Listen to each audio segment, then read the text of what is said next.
We all ready? You guys ready over there? Okay. Welcome, everybody. If you please rise and join in the Pledge of Allegiance.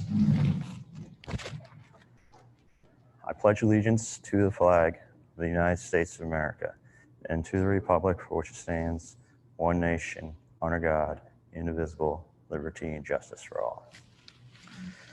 Thank you. Good evening. Apologize that we are limited in our number of people that we can have present. If you do have questions, please reach out to us any means you can to communicate and ask your questions. There's lots of them. I need to announce that prior to our meeting last time on July 14th, we did hold an executive session prior to that meeting for personnel. We did not take any action on that. Do want to note that Lisa Braun is joining us via Zoom. She can hear us, we can hear her over the speaker system. First up is the adoption of the approval of the meeting minutes from July 14th. If there's no objection to them, they will stand as they are. Okay, so be it. Committee reports. We did have committee meetings prior to this meeting. Finance and operations. Somebody want to do a report on that, please? So Finance and Committee met. We talked about the dishwasher installation at Rowe that has been completed over the summer.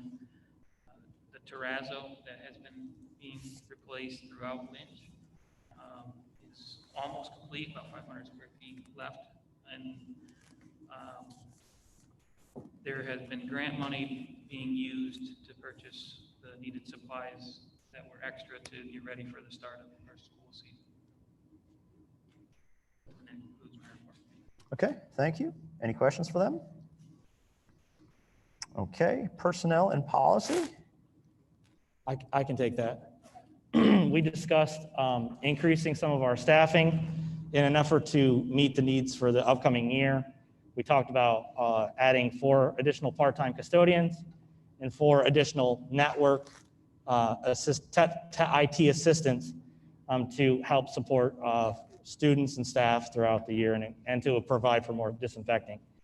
We also discussed the changes that are going to be taking effect soon to Title IX and the fact that we will be updating many of our policies as they are related to Title IX. Okay. I think that was generally it, unless I forgot something. Anybody have anything else to add or questions for him? Okay. Curriculum instruction and tech is pretty much going to, what was discussed in there is going to be covered in the reopening plans and some other things, but Ms. Schuler was going to make a mention on flexible instruction because we don't think that was going to be mentioned anywhere else.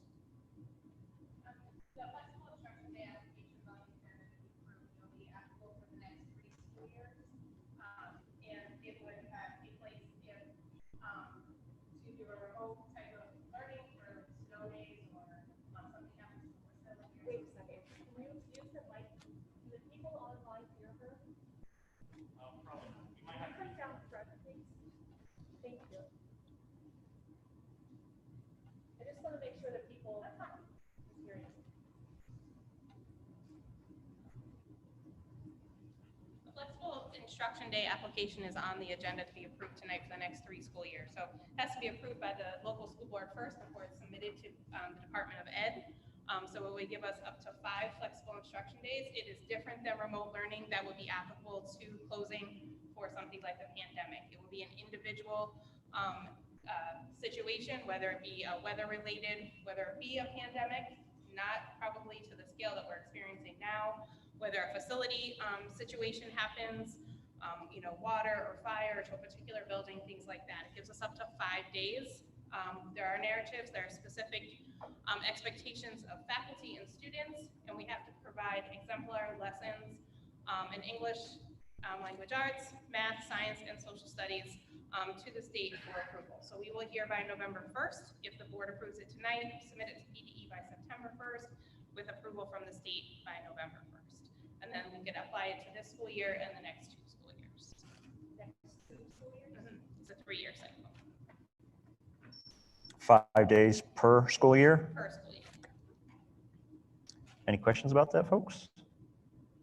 Okay. So this, if we do this and it's accepted for 3 years, there will be, will we do snow days in our calendar then, or is that something we will look at We're eliminating? still responsible to put in makeup days into our calendar and to account for them into our calendar. Thank you. You're welcome. Any other questions for her? Okay, thank you. The extracurricular committee did meet. I can go ahead. John? I can go ahead and report on that. We met, Mr. Sullivan gave us a resolution, due to the COVID closures for sports in the spring, the seasons were canceled. So we wanted to make sure there was a resolution on the table in case the season for the fall, winter, or spring, it happens again. And the resolution talks about the seasons being prorated. So based upon how many weeks there are in the season, let's say basketball is 12 weeks, that season would be prorated. So if they coach for 2 weeks, they would get a certain percentage of their stipend based upon that. And this would be notified to each coach prior to the season starting. So they're aware of that. So there's no discrepancies. Okay, and that is further down on our agenda to Yep, and the vote on. coaches will sign off on those as well. So if they get those, they'll sign off that they received those. Okay.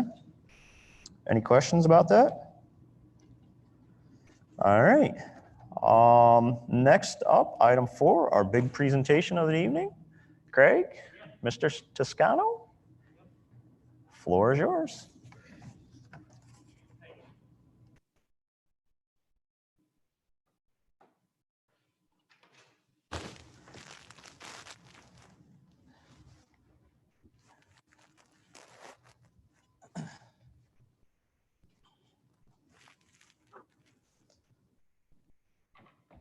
Oh, jeez.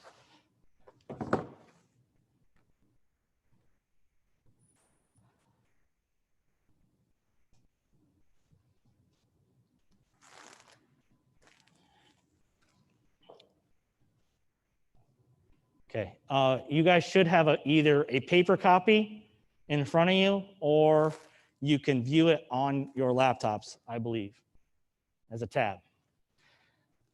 I want to thank John Toscano tonight for being with me and helping me introduce our health and safety plan and reopening plan for the 2021 school year. What I would like to start out with is simply by saying every situation has a solution, and it's an easy, sometimes every situation has a plausible and decisive solution. There is no plausible or decisive solution for the COVID pandemic that we're facing, and we are trying to do our absolute best to create a safe reopening of schools that meets the needs of our students, families, and staff. And I want to commend all the people, including the board, for their continued support, effort, and willingness to participate with their feedback throughout this entire process. We know we're a little, I know parents would have liked to seen this a little sooner, but I'm kind of glad we took our time because we thought through a lot of scenarios, situations, and try to provide the best plan we possibly could. With that, I don't want to bore you with the whole 45-page document, so the presentation ahead of you is an overview of both our health and safety plan and our reopening plan for the start of school.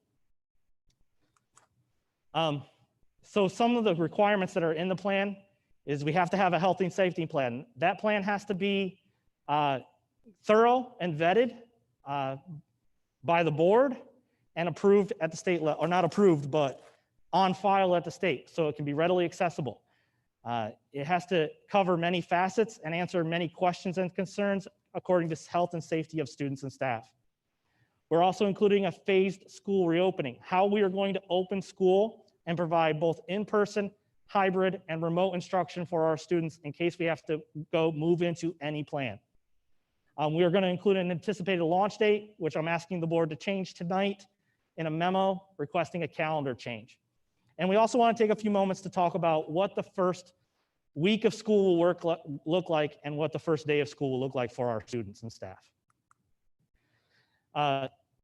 As you know, the Pennsylvania Department of Education and the Department of Health provided guidelines to all pre-K schools that required us to develop a health and safety plan prior to allowing students and staff to return. We passed in June a preliminary green phase reopening plan that allowed us to test the waters and pilot certain events. And in so doing, we did try and attempt to pilot several activities which allowed students and staff to enter the building and allowed us to monitor those and make changes based upon what we saw would be best. We have to consider the safety and health of all of our students and staff in addition to the students,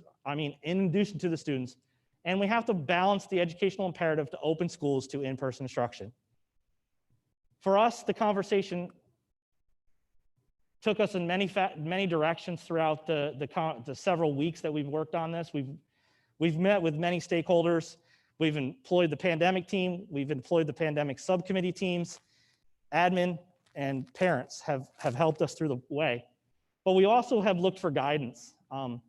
We've gotten guidance from the Pennsylvania Department of Education, Pennsylvania Department of Health, Centers for Disease Control, the American Academy of Pediatrics, IU-17, the Guthrie Healthcare System, the University of Pittsburgh Medical System or Center, and with collaboration and cooperation from our families, we think and we know that we'll be able to provide a safe and healthy education for our students. John, is there anything I'm missing at this point in time? I don't think so. Okay.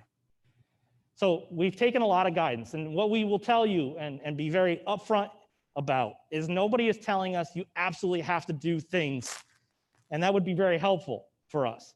Everything that they are saying is guidance and recommendations, which allows us to interpret based upon local conditions and how to best serve our local community. We've done our absolute best that we can in that aspect. Within our plan, there are several things that we address. We offer flexible options for learning plans to meet the local conditions throughout the year, and that would be included in our phased reopening plan. And it's based upon the CDC recommendations or guidelines for mitigation and transmission. The district, and that's us, must continually monitor both the county and state level COVID-19 infection rates and respond quickly to any community breakout of the virus, which may require the district to change plans immediately. I will want to emphasize that this plan is a living document and will change when guidance and recommendations change or local conditions change. So for people that want to just know how things are going to look throughout the entire year, I can't guarantee anything, and nor will I. But what I will tell you is we will pivot and move and to meet the necessary changes and guidelines and meet our community needs as we see fit. We will talk to the Department of Health often, and they will be in close contact with us and help us work through any possible issue. So in the PD public health guidance regarding COVID-19, there are some requirements that you have to discuss. Social distancing, face coverings, busing and transportation, meals in cafeterias, visitors, gatherings and events, and symptom monitoring. And we'll talk about most of them tonight. And we'll continue to talk about those. We'll have lots more communication and information to share publicly throughout the coming days and weeks. One key thing that we have to stress is that flexibility is a must. And depending upon health conditions in a county or within the state, we will be flexible and adapt and change with new developments. We have to come to expect that we may be cycling through or back and forth throughout the year between less restrictive and more restrictive opening plans as we need to see fit. We'll use public health indicators to tell us what to do. When and if a change is needed to occur from one phase to another, we will clearly and immediately communicate these changes with families using our school info app, our district website, and all of our social media platforms. And we just want to be very upfront about that from the beginning. Some of our options and goals. We readily recognize through survey data, through local transmission data, that the parents, students, and administration and Board of Education value and strongly desire that schools reopen for in-person instruction and that there's a return to our traditional school day. The reality of the matter is if we do return to in-person instruction, which is our goal at this point in time, while offering numerous options and flexible options for families to choose from, there's absolutely no way that the day will ever look normal for the time being. So we'll talk about that tonight. We want to work diligently with our community and take necessary steps to return students to their schools, but safely. Although the Pennsylvania Department of Education and the Department of Health both provide health guidelines, it is on us and the board to determine if classes resume in person at school buildings, remotely, a combination of both hybrid or in person and or remote. So those are some of our options and goals as we started through the plan. So in our phased reopening plan, we adopted an in-person instructional model that includes 4 flexible learning options for families and students. And the in-person instruction is considered under the CDC guidelines during the low transmission risk time. The hybrid alternative is during the moderate to high transmission time. And the remote learning is critical transmission, which is a substantial transmission that is uncontrolled. I'd like to talk a little bit more about those phases here. So this is what they look like. In-person instruction must meet the social distancing and face covering requirements. That is 6 feet or to the greatest extent possible, and face covering requirements. We don't say masks because there are a variety of face coverings that can be worn or used by students and staff throughout the day. We understand in situations where we cannot meet the 6-foot requirement, masks will have to be worn, and that will be in a variety of areas. When we can't do it for a sustained period of time, we are going to ask people to take mask breaks so that students and staff can get a break from their mask. In-person instruction would be 5 days a week in person with 4 learning options total for families, which include a hybrid in-person model, a remote synchronous model, and a remote asynchronous model. If we have to at any point in time move into our hybrid alternate model, that would be, we would still need to meet all social distancing and face covering requirements.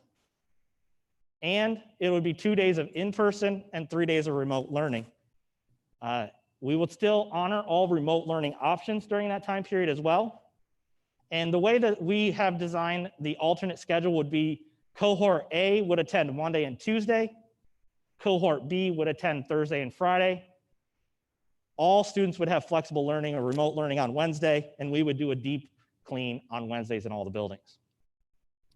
If we have to move into our sole remote learning option, that would mean no in-person instruction, and we would still honor remote learning options, including the synchronous remote live instruction and our online academy, which we call WOLA, the Wildcat Online Academy.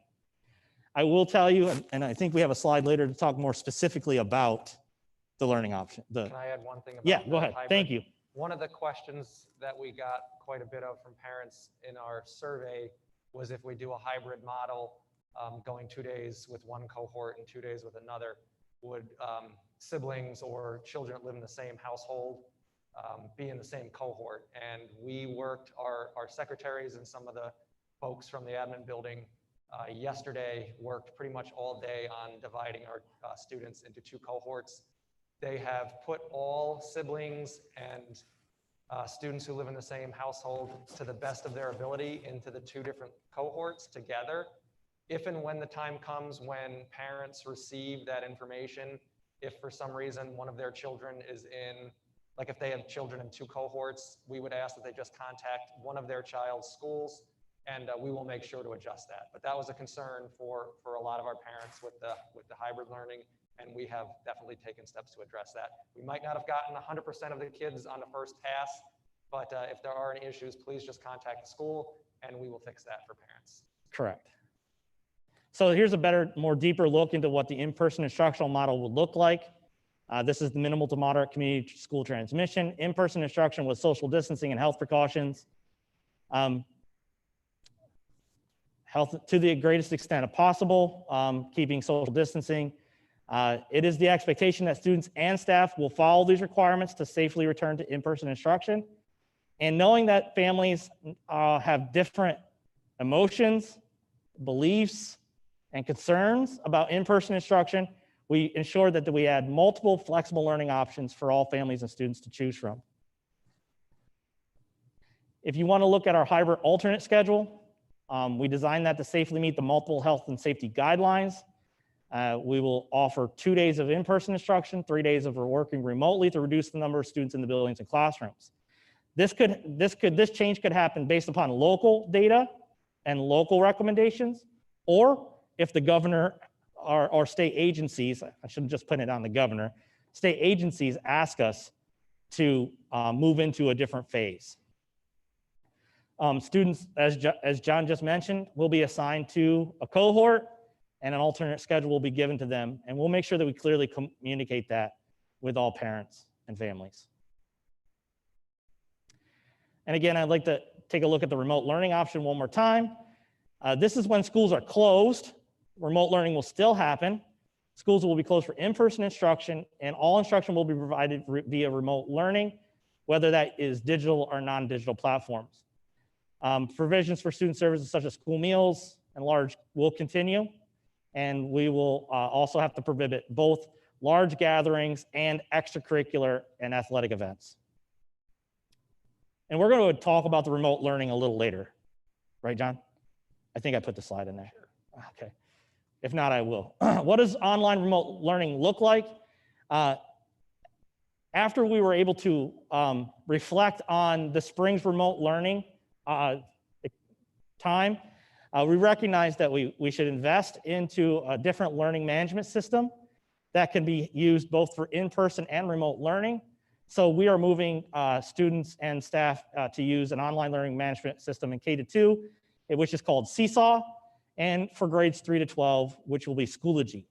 And the benefit to that is whether we're teaching in person or if the need arises to move to an alternate schedule, students will be able to use Seesaw and Schoology both in the classroom and at home. So it could be a seamless transition between in-person and remote.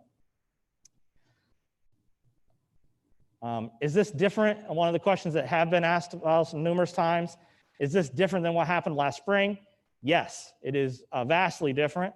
The district recognized the challenges the emerging closing created. We saw Seesaw and Schoology will help provide students with one platform where all classroom work will be accessed, live lessons can be housed there, and we will be able to make contact with your child's teacher through that platform. So we try to create a little bit more seamless, user-friendly option for parents. I commend our staff for what they did in April and May. We've never went down the whole total remote learning option. And so we did the best we absolutely could, and I was very proud of what we did, and I'll stand by that to this day. But upon that, we know that we can always improve and get better. So we did decide to, with the consultation of many people, move into a different remote learning opportunity. Social distancing. Social distancing is a big question that we're getting right now. And will the district require it? Yes. In both the in-person and hybrid phases, state health guidelines require the district to return in-person instruction. Students and teachers must maintain up to a 6 foot of social distancing to the maximum extent feasible. When we cannot reach 6 foot of social distancing, students and staff are going to be required to wear face coverings. Where can we accomplish 6 foot of social distancing in schools? That's been another very valid question. Some classrooms, but not all. Outdoor spaces, recess, physical education, gymnasiums, some communal areas, and knowing we want to make sure we put out there, face covering breaks will be implemented when we can't always accomplish the 6 foot of social distancing. Will we require face coverings? That's been a very hot topic, and I think something we need to address. Yes, we will require face coverings. That is the mandate, one of the few mandates the governor put out along with his mitigation order. We will require face coverings to be worn. If there is a medical reason that you cannot wear a mask or a face covering, then I would encourage you to contact our special services office. We'll have information on that in the next day or so in our frequently asked questions, and set up what we call a 504 meeting where a team of people will meet and discuss that alternative. Will their face coverings be required? Yes. Where will they be? On transportation. All bus stops, buses, and school vehicles, because we will not be able to social distance on them at all. Hallways, common areas, such as libraries, lab spaces, performance areas. Entering and exiting the building, and classrooms where 6 feet of social distancing cannot be accomplished. Will the district provide face masks? Yes. We have secured a large number of face masks, paper face masks for students and staff. And we also have employed some face shields for all students and staff. Although students may provide their own, the district will provide a mask. Families may choose to provide a mask or a face covering of their choosing. We have a chart on that graphically or visually demonstrates what an appropriate face covering is, how to take care of it, how to put it on, how to take it off, how to clean it, and we will have that on our district website as well. So more information on what constitutes a face covering, right? It can include a plastic face shield that covers the nose and mouth. It may be factory made, sewn by hand, improvised from household items, but not limited to scarves, bandanas, t-shirts, sweatshirts, and towels. I've not seen a towel as a face covering yet. Hopefully I don't have to. What happens if a student forgets their face covering? Student will go to the school building's office and we'll provide them with them. We're going to have boxes of masks all over the place, stationed at buses, entrances, classrooms, offices, so that there's going to be easy access to the face masks. We understand that it's going to be a difficult challenge to wear a face mask, and it's more of it's discomforting, but it takes a while to get used to, and we understand that. And so we're going to be very compassionate but firm with our students to make sure that they wear a face covering, and we'll work with them to help them find something that's comfortable with for them, and find times for them to develop a social emotional connection to the mask. Mr. Stage, can I jump in real quick? Go ahead.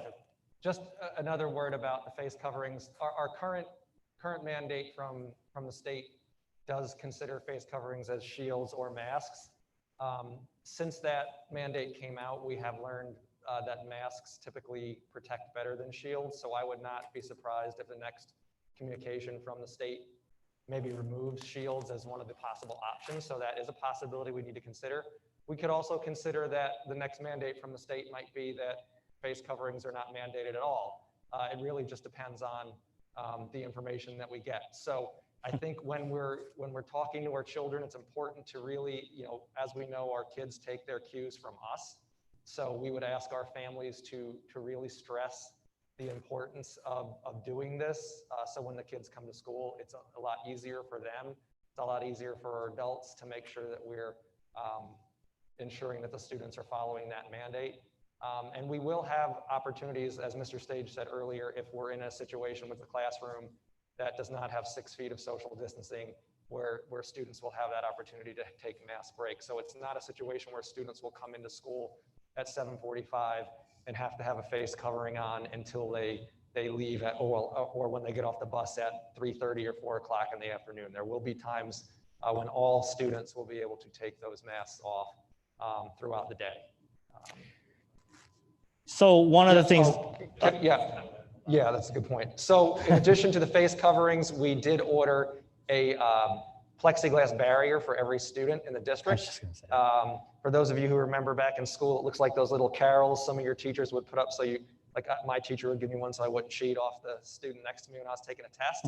But it's about 24 inches high, 20 to 24 inches high. And it's a trifold. It's corrugated plastic on the sides and a clear plexiglass in front. So students will have those at their desks. So one of the opportunities for students, if they're in a classroom where desks are not 6 feet apart, if they need to take their mask down for a period of time, it won't be that they could have it off all day, but if they need to take it off for a period of time, as long as they're seated at their desk with their protective divider there, they will be able to do that.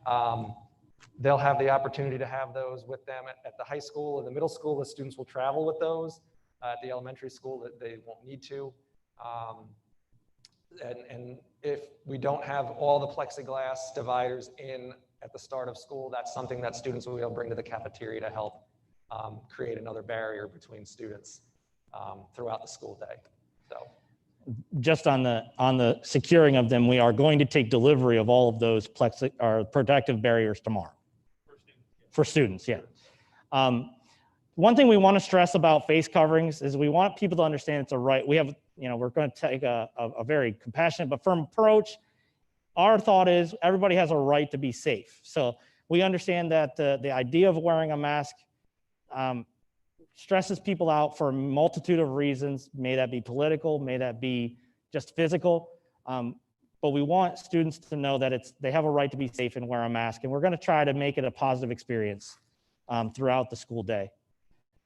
We want families to help us with that, start practicing or talking to your students.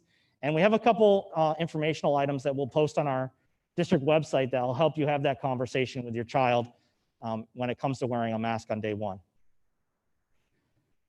One of the questions that is constantly asked is how will we monitor student health?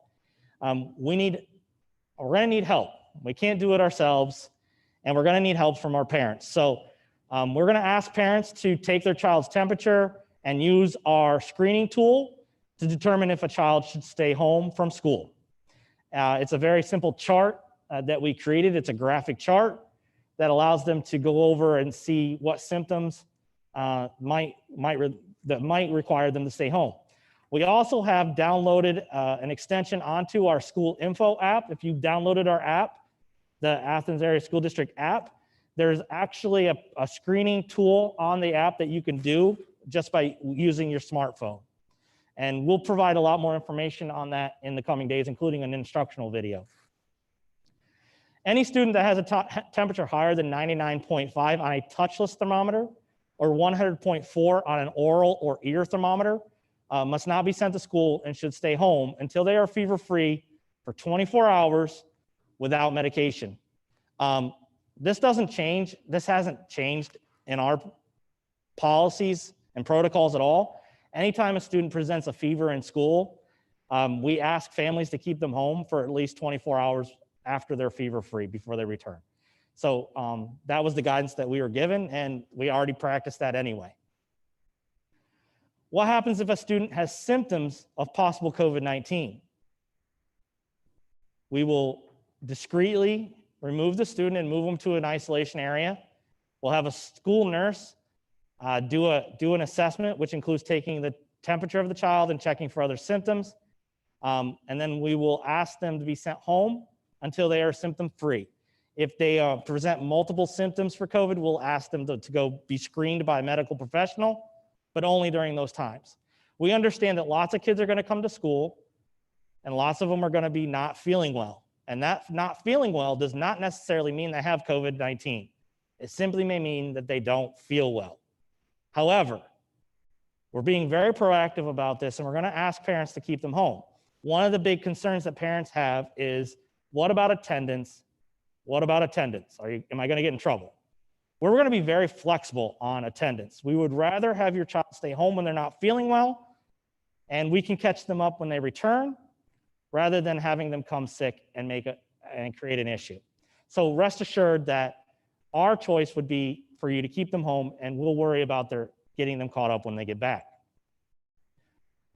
Individuals who have tested positive for COVID-19 or have COVID-19 symptoms with suspected exposure, we're going to direct them to care of themselves at home or a facility, and they may return to school if they meet the following criteria. 10 days have passed since the onset of symptoms. They are fever-free with no fever-reducing medications for 24 hours, and that their COVID-19 symptoms have improved. This is general guidance from most medical professionals. CDC, that's straight Yeah, from CDC. Student and staff health. Will all parents in a school be notified if there is a confirmed positive COVID test? Absolutely, 1000%. We are going to be very transparent about this. Yes, all parents in that school will be notified if a positive case, students, faculty, or staff, by school info app, social media, and by letter. We will not identify the person ever. So don't ask. They have a right to privacy, and we have to respect that by law. What health steps are we going to take during the school day? We will isolate them within the building. If they have tested positive or have COVID-19 symptoms, we're going to ask them to directly care for themselves. And again, we're going to go through that, not return until they meet those following criteria. What are we doing to stay safe? Well, we're doing a bunch of things. We are increasing our cleaning protocols through cleaning, sanitizing, disinfecting, and ventilation. We are disinfecting high-touch areas, classrooms, bathrooms, and all areas that are going to be high traffic multiple times a day. We've actually are looking to increase our daytime custodial staff to make that happen. And we'll probably see them on the personnel agenda next week. Our custodial staff will become trained in how to clean as it relates to the COVID-19 pandemic. That's correct, right, Mr. Hitchcock? That is correct, right? Be specifically trained for, yeah, okay. Cleaning and disinfecting throughout the day. Each classroom will have hand sanitizing stations. Teachers will be provided with either disinfectant wipes or spray bottles with paper towels to clean off desks periodically through the day. Our custodial and maintenance staff will disinfect high-touch surface areas.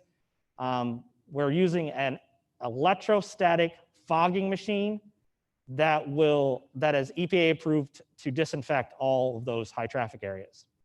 We're actually using those electrostatic fogging machines. We're providing one or several to all bus contractors, and every bus will be disinfected after each run. So after the morning run and after the afternoon run. So one of the biggest questions is, what does school look like? What will be different? We're going to have less movement, and each building is different. And if I don't answer your question, I encourage you to contact your building's principal, because every building is a little bit different because of its unique shape, size, staffing, and whatnot.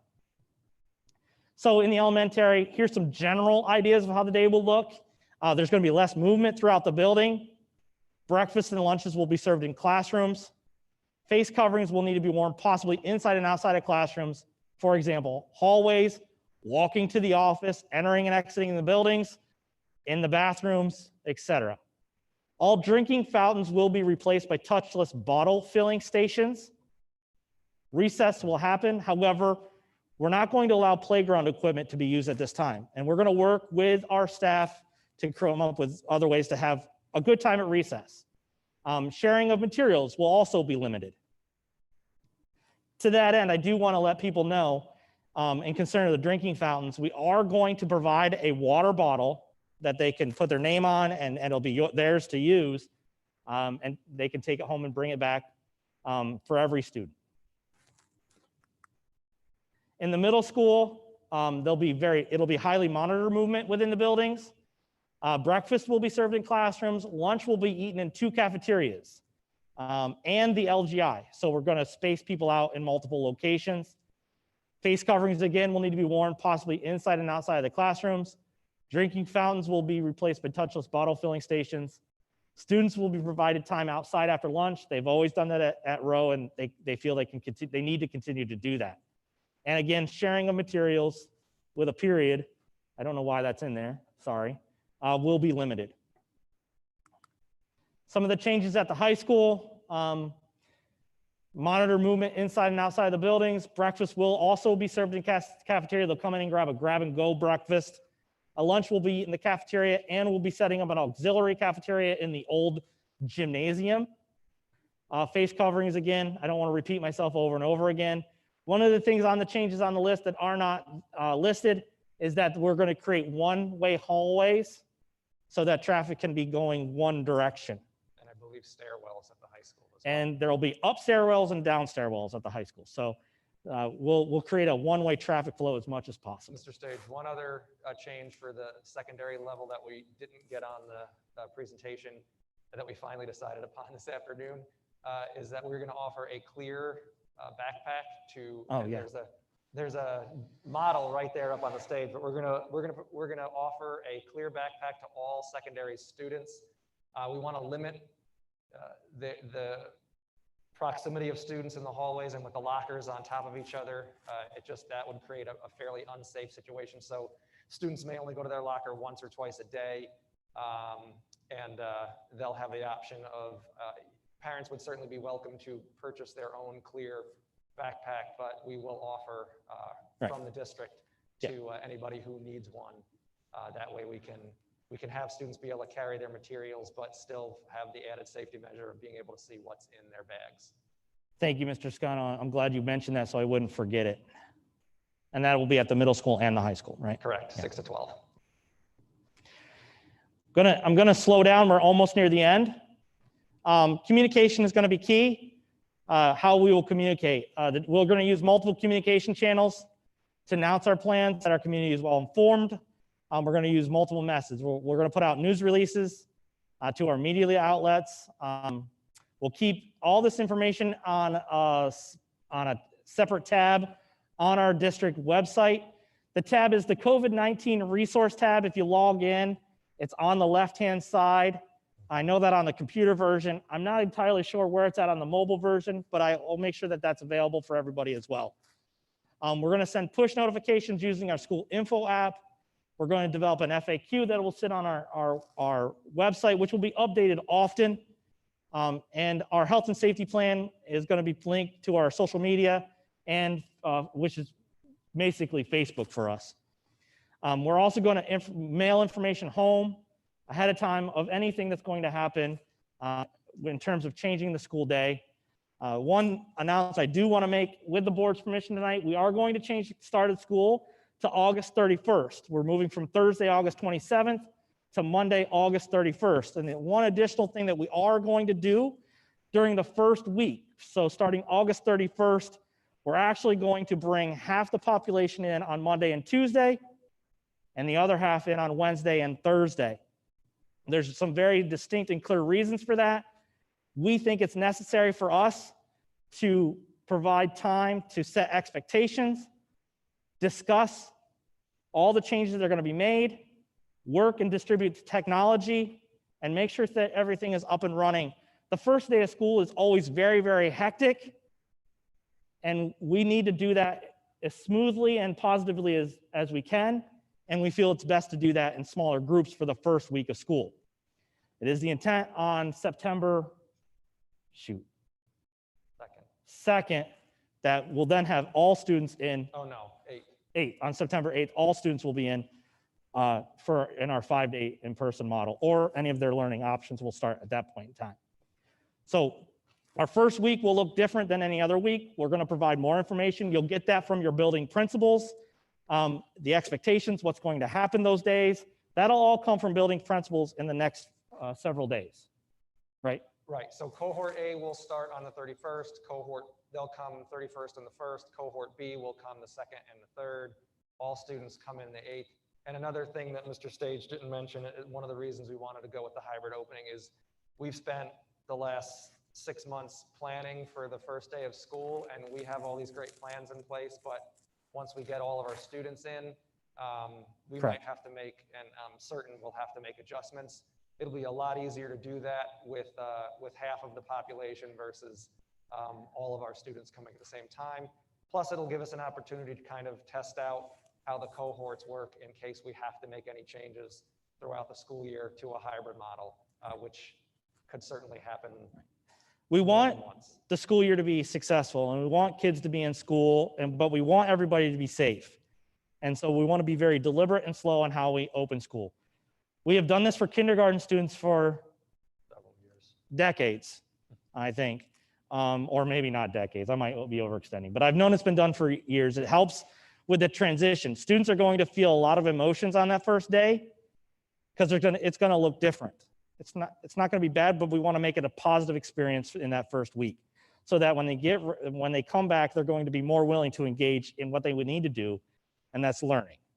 So that's what we've decided is best. One thing I want to share with you is the huge number of people on this remote and transition learning team committee. I want to thank them all. They did an outstanding job. They worked diligently. They scoured all of the relevant information, guidance, recommendations that we've seen, helped us develop this plan from the ground up. And they helped feed the pandemic team with good information, good suggestions to help us finalize our health and safety plan. And I want to help thank the pandemic team, especially Mr. Toscano, for helping lead that. It was a tremendous effort. As you guys look at that 45, 46-page document, every piece of that was deliberate, intentional, talked, discussed, revised numerous times throughout the last several weeks and months. So thank you. I do have some questions that were submitted, and then I'll take questions from everybody else that's out there. Yep. Sure. I just wanted to comment, so folks, if they're curious, if they've been following along with the budget and the deficit that we, plan to operate under, I think it's important for us to acknowledge that the monies that we're spending to open schools safely is the money we earmarked for budgetary reserve. It's the federal grant monies provided for COVID mitigation. So we're taking the monies we've been given. It was like $693,000. We haven't exhausted all of that, but that's the money we're using for its intended purpose to open school as safely as we possibly can. Thank you. So that's paying for the backpacks for all the students. It's paying for the touchless water fountains. Correct. All of it. Yep. The barriers. Yep. The thermometers. Everything you heard is being covered through the federal grant monies. Through the grant money. Correct. Can that Thank you. help with personnel as well? We need to have Yes, everybody- if we can tie it to COVID mitigation, health and safety, technology for remote learning enhancement, that all falls in the spectrum of use for those funds. I got it. Yep. Yeah, I think so. No, again, it's Mayo. Mr. Hitchcock, the addition of the cleaning, the part-time cleaning staff, does that come out of that? Yes. Yep. Thank you. So I had a parent, Emily Saxon. I did speak to her personally. I will read all the questions because they may benefit everyone. She mentioned that she didn't want her child to ride the bus. However, her daughter goes to SRU and her son goes to Rowe. How do I drive them and have them both to school on time? In my conversation with her and with all administrators, we're going to be very flexible about arrival times. She's willing to transport her child. She just may be a few minutes late every day. We're fine with that. And I told her so. Flexible on that for sure. Everything's going to be flexible. Can the kiddos carry water bottles throughout the day? That's an absolute 100% yes. And I told her that we would provide a water bottle, although many kids have water bottles that they like and want to bring, and that's fine as well. Amanda Conklin, I have not spoken to her. I did email her and ask her to call me, or I asked her for a number so I could call her. If we choose one path or plan for reopening and find that it doesn't suit our children, will we be able to change paths or plans at a later date, or are we locked into the choice we initially made? And that's a very good question, and we want to highlight that we're asking parents to make a decision for at least the first marking period, and then it can be reassessed at that point in time. But if we ever have a mitigating circumstance that requires a change, we'll gladly meet with parents and discuss it with them. We want to meet the students where they need to be at the best. We would treat that on a Case-by-case basis, right. But we want you to put some thought into it and see where you're comfortable for at least the first marking period. Oh, hi, Mrs. Buck. Good to see you. Barbie Yale from Ulster. I'd like to have the following questions asked during the meeting. What will a school day look like for elementary students? I think that was asked and answered in the presentation. Are desks 6 foot apart, or will students need to wear a mask at their desk due to lack of space? If we can't get desks 6 feet apart, then yes, they will have to wear a mask. We've reiterated about mask breaks throughout the day. That happens in some, but not all classrooms. I'm going to be very honest. It's not happening universally across the district.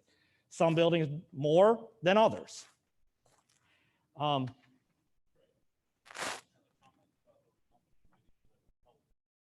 got that on my notes. Yep. I did get one more email.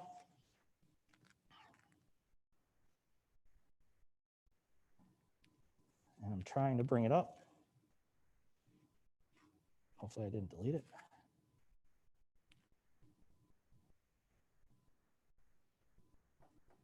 Sorry. It came after we printed them all out, so While you're doing that, can I ask a question? Yeah, absolutely. Give you some time. Is it implied that a child that shows up at school has already passed this COVID screening by their parents? Even Yes. though we'll still take their temperature? Yes, we're asking parents to do that at home, and we will do that with all children once they get to school. They'll all, we'll use touchless thermometers for all students, and we'll go over the screening questions with all students Oh, I can't every pull day. it up. But we are asking parents I can't to pull it do up. that first, to keep them, we'd rather have a sick child not get on the bus and come to school. Sure. For Well, that. and a follow-up to that then, and maybe Mr. Stage already answered Yeah. this, but if they're not feeling well and they're regularly an on-site student, they have that option to live stream that Correct. day if they're feeling well enough to Correct. tune That- in. Yeah. That's one of the benefits of the live stream option, is that if a student is sick on a daily basis, they would be able to join, if they felt well enough to do so, they could join the live stream from home also. Right. Yeah. I couldn't hear Brendan. Yeah, that was why the learning management systems were critical, so that we could have that seamless integration between remote and in person. And if we do have a student that's out, then they could actually live stream for the day. Well, we're asking, and that's a very important question, Jamie, and I'd like to hit on that one more time. That's why we're being very upfront about, if your child isn't feeling well, please keep them home. And we could use this live stream option to keep them up to date in the classroom. And that's why we're going to be very flexible about attendance. Did Can you I ask a find it? question? Do you mind Yeah, if I ask John, a go question? ahead. So if I'm getting this straight, there's in-person instruction for all the students that are coming, John, right? And then there's also that hybrid alternative while that's happening, correct? Like students can come 2 days a week and they're live streaming the other 3 days. Is there a requirement if the numbers go up, or if the governor comes in, we could all go hybrid then, you're saying? Possibly, numbers- yes. Possibly. Yes. And we're So, gonna just to clarify, because I know there was a lot of questions. So Yeah. there's 4 options. We have our in-person option for when we deem it safe enough that all students can come to school every day. Along with that is our live streaming option, where if I've got a student who's not comfortable coming to school, they could live stream every day, 5 days a week. Now, we also have a hybrid live stream option where I might, as a parent, not be comfortable sending my child every day, but I still want them to get some socialization at school. So the hybrid live stream model would look like Monday, Wednesday, Friday, they would be home and live stream, and Tuesday and Thursday, they would come to school. So those are the live stream options.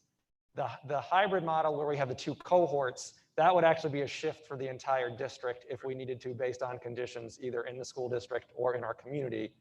And then we also have the asynchronous option of WOLA, where students can do that at any time throughout the year. So I know we had some questions about that. Did I answer that Yes, for you, John? yes, thank you, John. Yeah. I just received a question about the Career Center. The Career Center will be approving their reopening and health and safety plan on the 18th of August or 19th of August. However, I do know that they are opening a full reopening. They are planning full in person, and we will be sending all of our career students there every day. I hope that helps. And that'll be transported by the bus? Yeah, by bus. So they'll have to wear masks on the bus. One of the things we are doing on buses is we're going to try to keep the windows down. One of the recommendations by the Department of Education is to ride with the windows down when the weather's appropriate. Obviously, January and February, that might not be possible. I apologize. I cannot get the email to come up. I got I it have it. very late. You have it? Thank you. You said that when a student is I identified cannot. Thank you. with having COVID, a notice will go out. Will the building be identified of Yes. building Yeah, the student for was in? sure. Like, Yes. You would know, and part of that's the Department of Health. They actually have to come in and contact anybody who may have been in contact with a COVID positive person. So some of that will be Department of Health, some of that will be from us. But yeah, you would know it was a Lynch-Buston student. Obviously, we're going to do our best to protect any children or faculty or staff that might be sick. But we would give as much information as we can without identifying the student. One more point of clarification. Siblings from a household. Johnny doesn't feel well, but Susie feels fine. Any guidance on what we do there to? So I think it boils down to, I think, you know, they basically talk about two different things. One, you have a positive test. So, you know you have COVID-19 because you've gotten a positive test.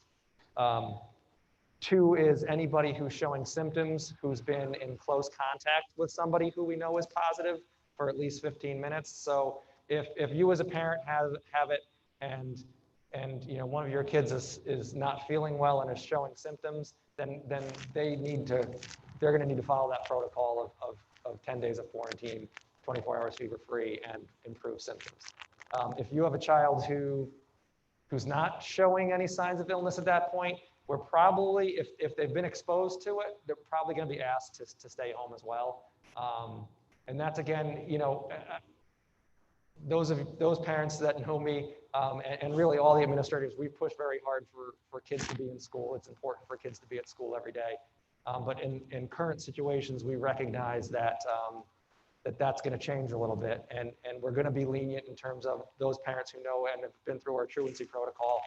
Beyond that first 10 days, parents can no longer write excuses.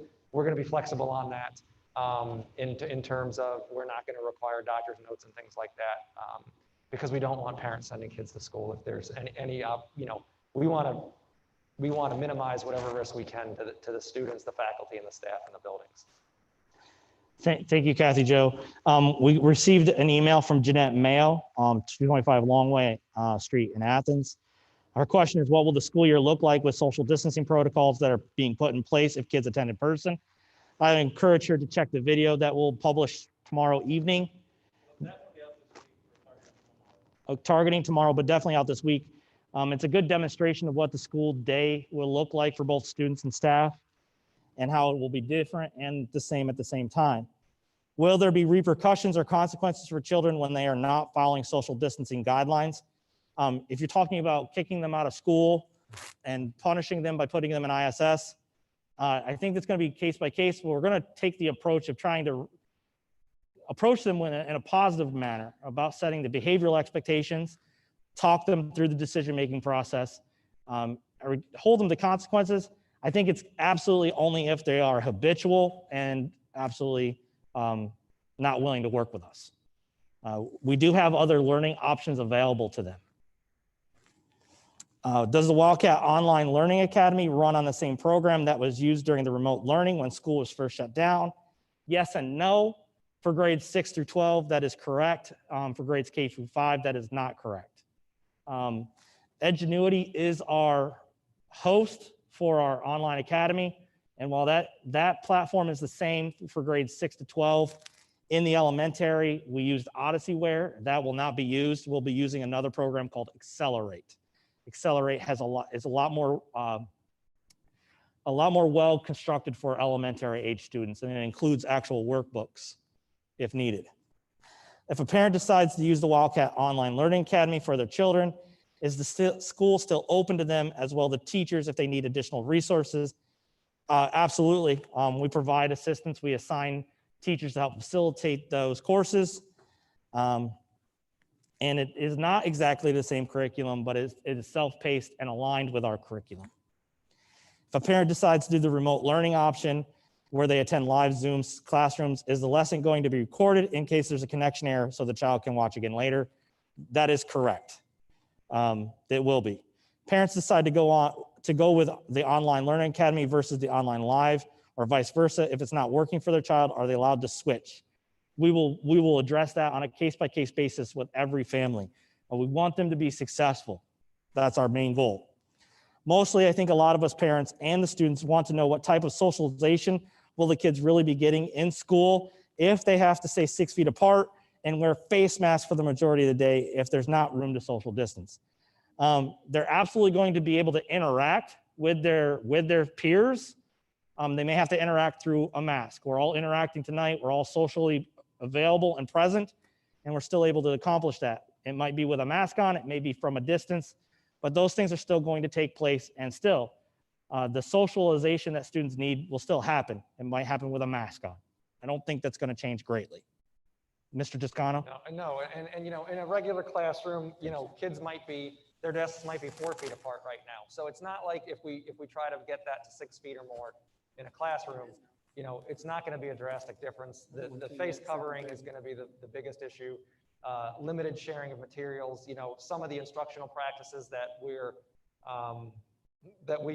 we've worked really hard over the last few years to get in place of group work and partner work and things like that. We're going to have to kind of look at those in a different way for the time being.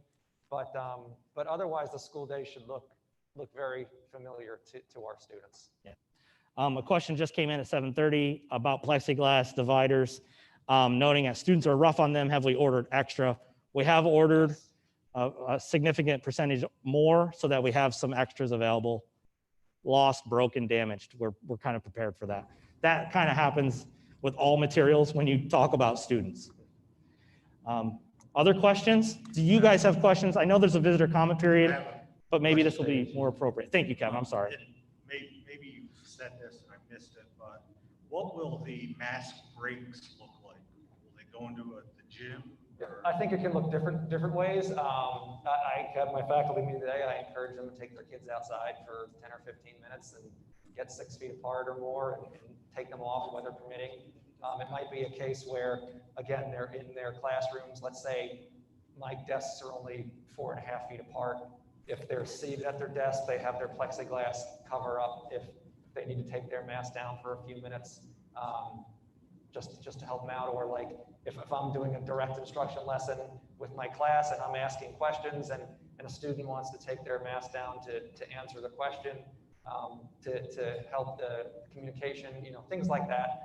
It might be in the gym. It might be somewhere where we can make sure that the kids, if they're in a classroom where they can't get more than 6 feet apart, where they can have an opportunity to get somewhere either in the building or outside the building where they're more than 6 feet apart and they'll have some time to take their masks off and interact. It might be a case where, again, at the elementary, where a teacher takes the kids outside with a book, sits them all out in a circle, 6 or 7 feet apart, and just reads to them for 15 minutes.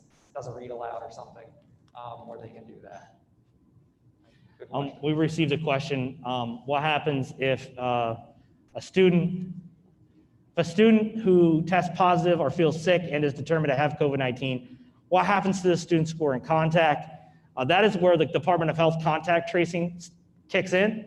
Because while we will have students that present symptoms, we will send them home. We can't determine whether they have COVID or not. If that determines to be the case, Department of Health will do their contact tracing. They'll contact us. They'll advise us on what measures that to take and what communications we need to put out.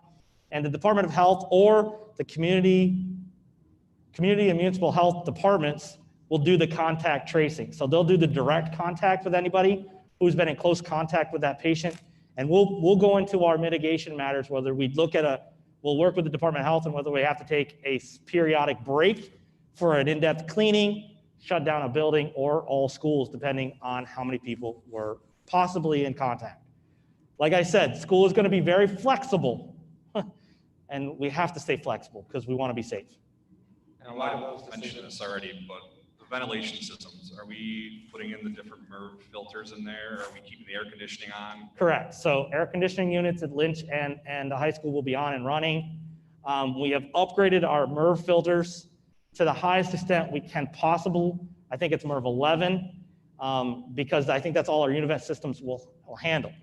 We have sought some professional guidance on that. We are comfortable. We've gotten some good feedback on those. Jeff Schrader and Ron Fritz have been working. They're going to increase the cubic feet per minute that are going through all of the Univents that's cycling the air and filtering it. And they're also going to be changing those filters more often. We typically only use MERV 6 filters or MERV 8 filters, and we change them twice a year. And we're looking at changing them almost every other month. It's by an hour rate, and we're going to cut that hourly rate significantly, I think down to like a quarter. When you say MERV 6, MERV 8, MERV 11. It's the level of filtration that happens in the filter. You guys have them in your home heating systems. You have filters, and the higher the number, the more filtration happens. And so we were initially told 11 was fine. I know there was an MSNBC article that said 13. We're doing 11 because that's what our univent systems can handle. And that exceeds recommendations. Right, and we did look at increasing that, but based upon what Mr. Schrader is telling us, that he doesn't believe our univent systems can handle anything higher. It becomes to the point where it can't move the air. With keeping the air conditioning on longer, with that electric bill being higher, is that something we can use the COVID funding for? To measure the extent will be a challenge, but possibly, depending on what's remaining for that funding. I got a question via text here, Craig. Any idea what open campus is going to look like? Open campus. I would ask them to talk to Mr. Mosier. Okay. That would be the I best. think, John, that, and Mr. Mosier can correct me at some point, but I believe our son was filling out open campus papers today. So I believe that the plan is to still have open campus. That's going to help a lot with lunches here in terms of being able to socially distance kids in the cafeterias. So my understanding is that will happen. Don't hold me to that 100%, but I believe that is going to happen. Okay. I got one more question came in. Are we adding additional nursing staff? Not at this time, but it may be possible that we may need to. We did reach out. We are adding to try to secure some nurse substitutes, anticipating that our nurses may get sick or their family members.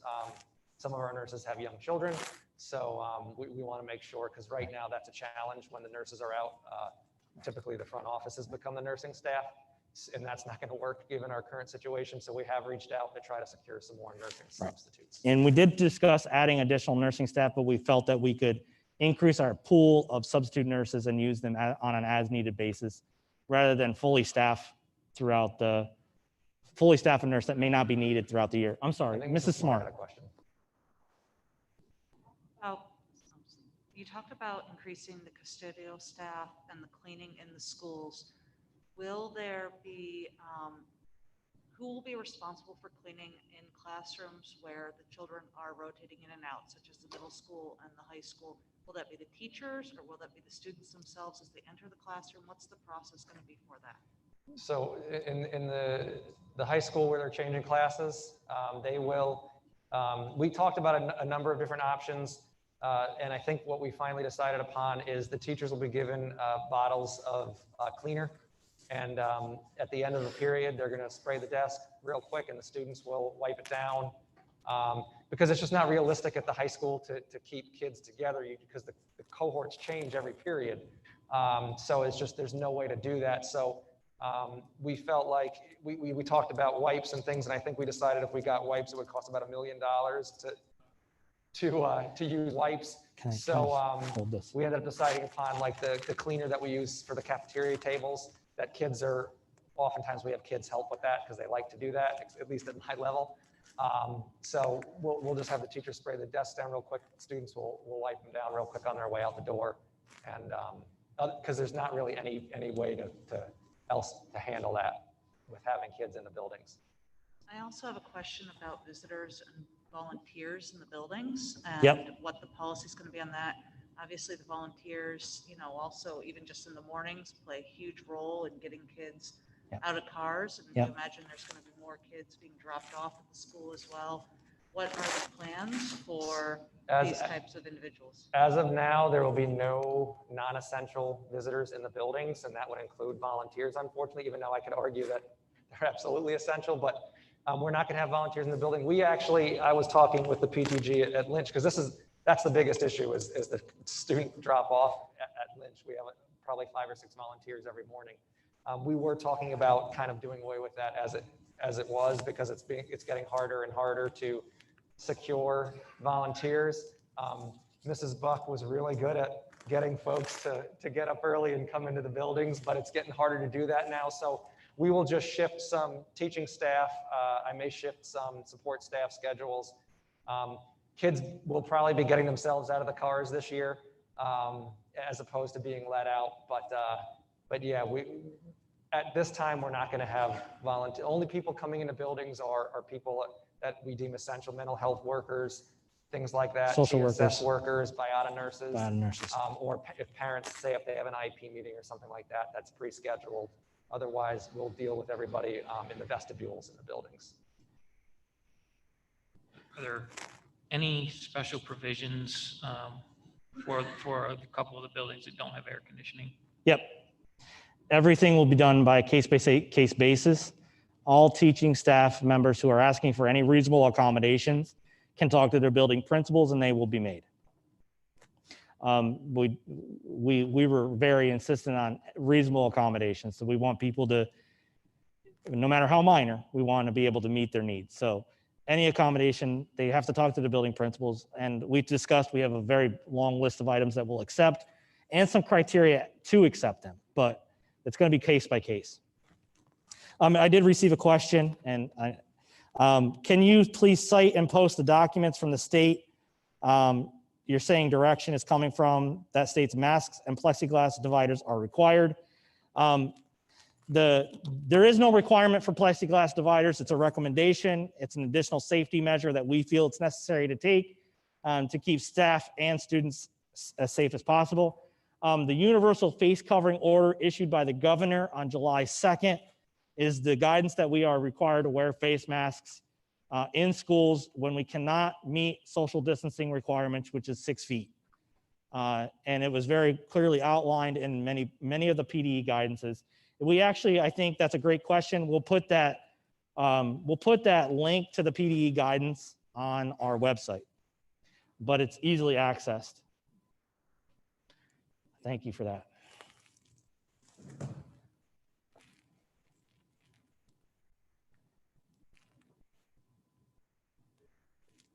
Our athletics going to be talked about tonight. As far as we're concerned, at this point in time, PIAA has made many announcements concerning athletics that they're going to continue. Any changes at that will happen at the district or league or building or school levels. So far, I think the understanding is we've had many summer athletic programs moving throughout the summer. We've been very successful. We've had no issues. I do believe we're preparing for fall sports. And one question is about spectators. Right now, there are not going to be spectators allowed because we have obviously a mitigation order that we have to follow. I do know that your local representatives have all issued letters to the governor to allow parents to attend. I cannot say that that will happen or not, but there has been a widely signed and circulated letter to allow parents to attend athletic events by your local state representatives. Currently, PIAA is adamant that we will have fall sports. However, you guys watch the news, you'll see lots of states around us have started to postpone or cancel. So that's certainly something we need to be prepared for. One thing I do want to prepare families and students for is another accommodation that we're making is we are relaxing the dress code for staff for the first month of school because of the fact that we have some buildings that do not have air conditioning. We would rather have them be comfortable in a ever-changing environment. So it was a simple accommodation to make. I have another question. Do we have staff on site for social emotional problems? We've had students that have been not at school since March and may have a tough time coming back. Do we have any personnel and ready to accommodate those students? We have our school counselors. Yep. We have our school psychs. Yep. We have a social worker that we started employing, was it 2 years ago? 2 years ago, yep. That is available to all buildings. And we're also in the process of partnering. We don't have an agency yet. They're going to be submitting bids to us by the 21st, I think. Yep, 21st. But we will be partnering with a mental health agency to bring some additional help into the district as well. Yeah. So absolutely, we'll have some folks available. And that's another reason for that hybrid opening is with smaller class sizes is for teachers to give students a little bit more attention on those first couple of days of school. Because it's been 6 months since kids have been, it's going to be a big transition for everybody. But yeah, we definitely have people that can help. We're also going to have a school community outreach worker this year that will be shared between Athens and Sayre. They are provided by the county for a minimal fee. I think it was $6,000 to get a half-time person. They are a social worker. They work for the county, and they can go both make in-home visits and be in the buildings to visit. And he's talking about the school and community mental and behavioral health teams, and it'll be a 3-person staff that will be on site working with Lynch this year, starting probably in January. Another question in the back, Mr. Sure. Page. Oh, I got another one. Oh, I'm sorry. Go ahead, Natalie. You mentioned the request to move the start of school to August 31st with 2 additional Act 80 days for teachers. Can you describe a little bit more about the training or professional development that's going to take place on those 2 additional days? Yes, typically we have 3 professional development days to start the school year. And those are usually jam-packed with faculty meetings. We are going to add in our seesaw and Schoology training. We're going to talk about meeting the needs of some of the emotional needs of our kids with our teachers. So those days are packed for teachers, and it doesn't really allow them a ton of time to get ready for the school year. So we felt like with all the extra requirements we're going to ask them to do with the live streaming and the new platforms and everything else, is we felt like they really needed some more time to plan and prepare for the school year to make it as seamless as possible when the students do show up to school. So most of that time is going to be for planning and preparation for the teachers, either individually in their classroom or as a grade level. I know at the elementary level, a lot of the grade levels plan together. So they will continue to do that. And it's going to provide them a little bit of that extra time to start the year off correctly. Correct. Received another question. It says, what happens if the governor moves phases to green, yellow, red? What will happen? We will move our plans to contingent based upon those phases. Green in person, yellow is our hybrid alternate model, and red is a full closure. So Maybe. Based on local conditions. Right. We will assess and determine, but that's kind of basically a rough framework of how that'll work. Flexible. We gave ourselves some flexibility there. Lord help us. Flexible. We're going to get that tattooed everywhere. I just want to thank Mr. Toscano, Mr. Stage, and this whole pandemic team that's listed in the slide. You guys have gone above and beyond, I think, planning for safety to return the kids to school. And I just want to thank you for your time and all your effort put into this plan. Thank you, Kathy Jo. The transition remote learning team, a lot of those folks are teachers or support staff who gave up a lot of hours over the summer, unpaid hours to be part of the team. They researched tons of information, reached out to other school districts to find out what they were doing. That team really laid the foundation for the pandemic team, who kind of came up with the 44-page document that you guys have tonight. And then we used a lot of that information then as administrators to really drive our decisions for being able to open up the school. So those 2 teams were huge in helping us with that. Proud of how you've all come together. I think that's great. It shows a lot for our district. It does. I'd like to wrap up with just a couple final comments if there's not any other questions. Thank you for your questions. They were very good. Thank you for everybody at home watching for your questions, and parents here, if you have questions, I'm available to you. I don't want to take any more time. If you're in a hurry to go somewhere, I'll stick around. What I also want to let people know is that on our district website in the next coming couple days, we'll have a frequently asked questions section that may address other questions that weren't addressed tonight. Within the next day or 2, we'll have a video, what a day looks like. I think that's very important to kind of help people understand. That may generate more questions or it may solve some of your concerns. We are going to be hosting in-person town hall meetings on Thursday at 10 a.m. and at 7 p.m. They are in the Alumni Stadium and they are in person. We have to meet the governor's mitigation order. They can't be greater than 250. We'll deal with that if more than 250 show up. We will also live stream the 7 p.m. town hall. If needed, people can, we'll put the link out on Thursday so they can watch it from home if they'd like. As I said before, continually monitor our district website under the COVID-19 resources tab so that you can see the most current up-to-date information, including all of our phases for reopening, our learning options, our health and safety plan, our frequently asked questions, videos, letters. We're going to try to keep that as a repository for all information throughout this upcoming year. I appreciate everybody's time. Thank you. Am I done? I'm good. Okay. All right, before you sit down though, a little out of order here, but is there anybody in the audience or in person here that has any questions about this procedure? I know the board asked dozens of questions. Anybody in the audience? Mr. Nason. Yeah, so people can hear you, because it might be a good question for at home too. I might give you some distance here. All right, I mainly have two questions. First one's more of a clarification.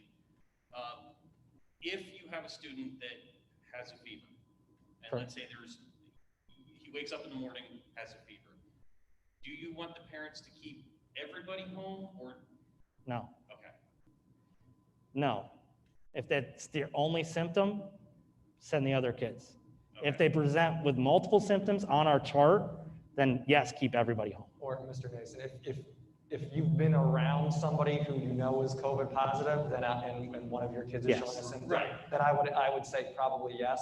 But we know our kids are going to get sick. We know that, I mean, COVID-19 is the same family of viruses, the coronavirus, right? So, you know, unfortunately, allergies and colds present very much like COVID-19 does. So.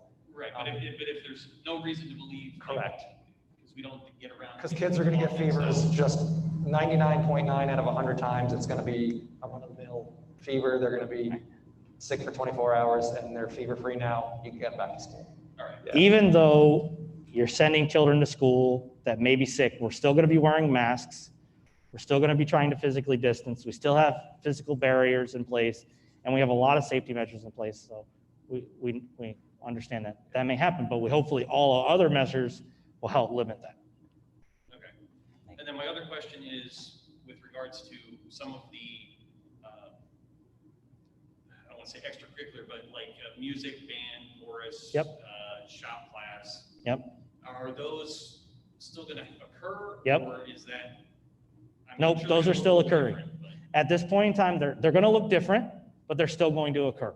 Okay. In fact, we talked with the high school band director, Mr. Mosier did. They've gotten like neoprene or nylon coverings for all wind instruments so that they can still practice and still have, and we're going to socially distance them, put them in different spaces, larger spaces. A lot of that can happen. And if we can't, then it'll still be that special. It just might be different for that period of time. I was just curious because I know there's been a lot of back and forth with marching bands and football games. Yep. And all that. We're still having marching band camp. Okay. It's going to be different. It's been changed, it's been modified, but it's still happening. We currently, unless something changes, we're still going to have our cheerleaders and our band at home games. They're not going to travel, but they're going to still be at home games. Okay. Currently, that could change. Everything could change, Everything could but change. currently that's our direction. Yep, It sounds like even the instruments have masks. correct. That answers my question. Thank you very much. Are there any other questions from the audience? Okay, Craig, I hope that was your superintendent's reports all wrapped up in there, or do you have more? Or did you get another question? Yeah, I got one more about lunches. That was discussed in the presentation. We're actually going to put the presentation on the website as well. Lunches will look differently in every building. Elementaries will be in the classrooms. In the middle school, it'll be in the cafeterias and the LGI. And in the high school, it'll be in the cafeteria and the old gym, dividing up the lunches into two separate spaces. We may limit the options. We usually have a ton of options. We may limit those because we got to do it safely. Just the reality of trying to meet all the needs. Okay. Do you have anything else in your superintendent's report? Do you have anything else that you would like to share this 12 or evening? 15 items, that's all. Yeah, okay. Thank you. Mr. Barrett, do you have anything for us this evening? I just have a couple matters of litigation. Turn your microphone on.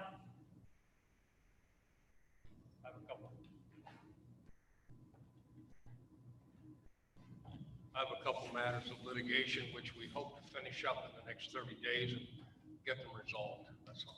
Thank you. They're tax. Okay. Any visitor comments on board action items? A couple of things we're going to vote on this evening. Okay. Is there a motion and a second to bring item 8A, the phased reopening health and safety plan, to the table, please? Chris Jones, I'd make the motion. Kathy Joe, I second. Okay. Any more discussion? We will vote to approve when you're ready, Christine. Mr. Cheresnowski, Yes. Mr. Frisbee, Yes. Mr. Johnson, Yes. Mr. Jones, Yes. Mrs. Minnick, Yes. Mr. Rude, Yes. Mrs. Smart, Yes. Mr. Westbrook, Yes. Mrs. Braun. Yes. Yes. Okay. Is there a motion and a second to bring item 9A, dealing with a coach stipend, to the table, please? John Cheresnowski, I'll make the motion. Kathy Joe, I second. Okay. Any more questions, concerns about this? Discussed it a little bit earlier. Okay, we will vote to approve when you're ready, Christine. Mr. Frisbee, Yes. Mr. Johnson, Yes. Mr. Jones, Yes. Mrs. Minnick, Yes. Mr. Rude, Yes. Mrs. Smart, Mr. Westbrook, Yes. Mrs. Braun, Yes. Mr. Cheresnowski. Yes. Is there a motion and a second to bring item 10A to the table, please? Joe, I make the motion. Natalie Smart, second. Okay. We've covered most of this already. Deals with the calendar and the application for the flexible instruction days. Any other questions, concerns, discussion? Mr. Johnson, I just want to add that the flexible instructional days application is just that, an application. We're not automatically approved to that yet. So we can't bank on them until we're approved for those. Is there any indication as to when we would know? No later than November 1st. I think I do remember that now, so, okay. Any other questions? Okay, we will vote to approve when you're ready, Christine. Mr. Johnson, Yes. Mr. Jones, Yes. Mrs. Minnick, Yes. Mr. Rude, Yes. Mrs. Smart, Yes. Mr. Westbrook, Yes. Mrs. Braun, Yes. Mr. Cheresnowski, Yes. Mr. Frisbee. Yes. Okay, are there any visitor comments on anything else dealing with schooling at this point?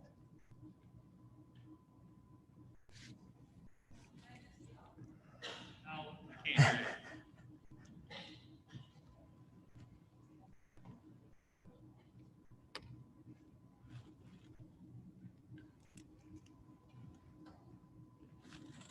First, I will speak as Deb Buck because she just asked a question.